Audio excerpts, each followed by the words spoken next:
కుంకుమరణి వల్లి నీ ఫ్రెండ్ని నరవద్దని చెప్పు. ఇది వింటుందా? భరణి ఏమైంది? ఎందుకు అలా ఉన్నావు? కళ్ళు ఎర్రబడ్డాయి, మొహం పీక్కుపోయింది. అన్నయ్య నువ్వు రూమ్కి వెళ్ళు. ఏయ్ అలా ఉన్నాడంటే అడిగితే హడావిడి చేస్తున్నావేంటే? డల్గా ఉన్నావేంటి భరణి? జ్వరమా?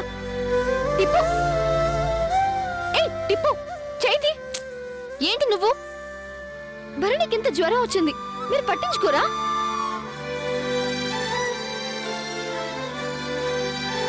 అర్జెంటుగా రమ్మని చెప్పారంట కదా పెద్దమ్మగారు. కూడా మీ అమ్మని కూడా తీసుకొచ్చావేంటి నంబియా? పంచాయతీ ఏం కాదు, మీ పనిలో పొరపాటేమీ జరగలేదు. చాలు తాయి, తప్పేం జరగలేదంటే కడుపు నిండిపోయింది. ఇషయందా చెప్పండి. త్రిపుర పెళ్లి చేయాలనుకున్న తరువాత అడ్డంకులు ఆటంకాలు ఎదురవుతూనే ఉన్నాయి. హాంఫర్ట్ అంటే అవంతరాలన్నీ పోయేలా చేతబడి చేస్తారేమోనన్న ఆశతో మిమ్మల్ని పిలిపించాం. ఎవరు? నువ్వా నేనా? నువ్వే అత్తా, నాకు గుర్తున్నది చెప్పాను అంతే. మేం తమిళనాడులో పుట్టాం గానీ మలయాళపు మంత్రాలు చదివే రకం కాదు.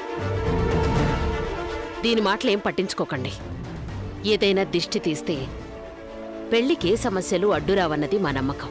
అవునమ్మా, మంచి ఆలోచనదా. అదేంటో ఏం చేయాలో చెప్తే చేస్తాం. త్రిపురకే సమస్య రాకూడదు. టిప్పు నీ వల్ల సమస్యలు వస్తాయి, నా మాట విని వెళ్ళిపో. ఈయనకిలా జ్వరం పెట్టుకుని ఎలా వెళ్తాను? హాస్పిటల్ తీసుకెళ్తాను.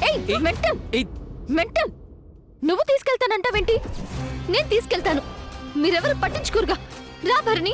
త్రిపుర వేండ నీకు పో. రా భరణి. టిప్పు వేండ. టిప్పు టిప్పు భరణి రా. త్రిపుర వద్దు. టిప్పు ఆగవే, నా మాట రా భరణి. వద్దు టిప్పు. టిప్పు ప్లీజ్. త్రిపురమ్మ ఈ ఇంటి గడప దాటిపోతుంది కదా అమ్మగారు. ఆ అమ్మను 11 ఇండ్లకు పోయి ఆవాలు తీసుకురమ్మని చెప్పండి. ఆవాలా? అదే కదా చెప్పింది. 11 ఏళ్ల గడపలు చూసి ఆవాలు తీసుకురమ్మని చెప్పాలి, అంతే కదా? ఆమా, తీసుకొచ్చి గుమ్మానికి కడితే ఏ అరిష్టం గుమ్మం దాటి ఇంట్లోకి రాదు.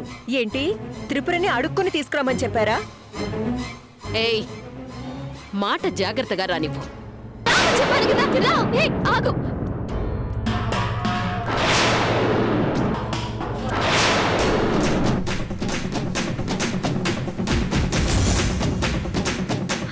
రా భరణి రా ప్లీజ్. వద్దు.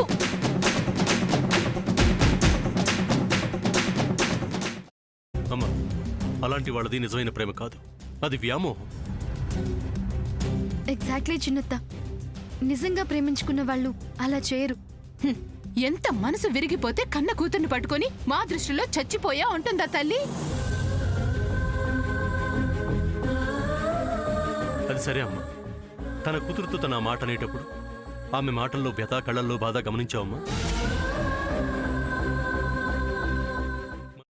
పెద్దబాబుకు బర్త్డే విషెస్ చెప్పు కూడా వెళ్ళాం కదా. ఊరికే ఎలా కాలిపోతుంది? మంట పెడితేనో పడితేనో తగలబడుతుంది.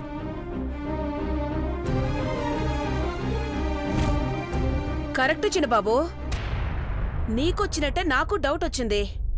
పార్వతే షర్టును తగలబెట్టిందనుకుంటా.